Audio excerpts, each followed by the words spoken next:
UG PG 2 वर्षिया BEd और MEd आदि पाठ्यक्रम पर स्पॉट नामलेखा अवधि वृद्धि 30 तारिख सकाळ 10 टारू अपराह्न 5टा मध्य आवेदनकारी माने आवश्यक समस्त डॉक्यूमेंट सह कॉमन एप्लिकेशन फॉर्म स्पॉट नामलेखारे भाग नेबा पई शिक्षानुष्ठान रे दाखल करिवे। 1 रे मेरिट लिस्ट प्रकाश पाइबो। 3 रु 6 तारिख मध्य छात्र छात्री माने रिपोर्टिंग करिवे बोली उच्च शिक्षा विभाग पक्षरु विज्ञप्ति जारी करा जायछि। एने प्रतिक्रिया रखिछन्ति उच्च शिक्षा मंत्री सूर्यवंशी सूरज। गत डिसेम्बर जाए यूजी पीजी नामलेखा प्रक्रिया चली जुलाई पाठपढ़ा आरंभ होता तथापि सीट फांका रही तेणु पुणी थे नामलेखा विज्ञापन प्रकाश करा जायछि। जातीय शिक्षानीति लागू परे साधारण शिक्षा को दक्षता भित्तिक शिक्षा सह जोड़िबा को प्रयास करा जायछि। जातीय शिक्षानीति अनुसार जेकोसी पाठ पढ़िले भी दक्षता हासिल करि परिबे छात्र छात्री। उच्च शिक्षा विभाग एथिप्रति दृष्टि देउछि। विभिन्न संस्था सह चुक्ति स्वाक्षरित होछि। एबे गोटिए संस्था 5000 पिलांकु ट्रेनिंग दिया जाउछि बोली कहिसंती उच्च शिक्षा मंत्री सूर्यवंशी सूरज।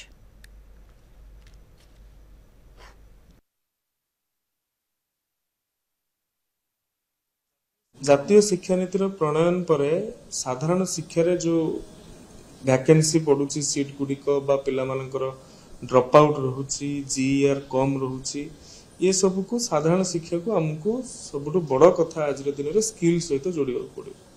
ताकू स्किलिंग न कले ताकू अपस्किलिंग न कले पिला माने जदि जनरल लाइन में जीवे साधारण शिक्षा रे जीवे किंतु ताकू जीवन जीविका संभालिबा को असुविधा होतबो तेणु ए क्षेत्र रो मुह फेरेबे। किंतु जदि हम ताकू जीवन जीविका दे पारुछंती एथिरे जातीय शिक्षा नीति एक कथा को प्रमाणित करुछि। गोटे पिला संस्कृत रे पढ़िले भी ताकू आईटी पढ़िबार असुविधा ना जड़े आईटी पढ़िले भी ताकू इतिहास जानवर असुविधा ना तेणु जो मल्टी डिसिप्लिनरी आ इंटर डिसिप्लिनरी पिला मानक स्किल सहित जोड़िबार प्रयास मध्य आमे एबे विभिन्न बीएफएसआई विभिन्न संस्थान सहित एमओयू स्वाक्षर करुछु। गोटे संस्था सीधा सड़क 5000 पिला मानक ट्रेनिंग दउछि। एपरिक आमे नेशनल यूनिवर्सिटी ऑफ सिंगापुर सहित टाई अप करिछु। इंश्योरटेक फिनटेक या ऊपर मध्य हम पिला माने काम करिबा आरंभ कलेनी। मु आशा व्यक्त करिबि निश्चित भाव में आगामी दिन मानक साधारण शिक्षार पुणी चमक फेरी आसु।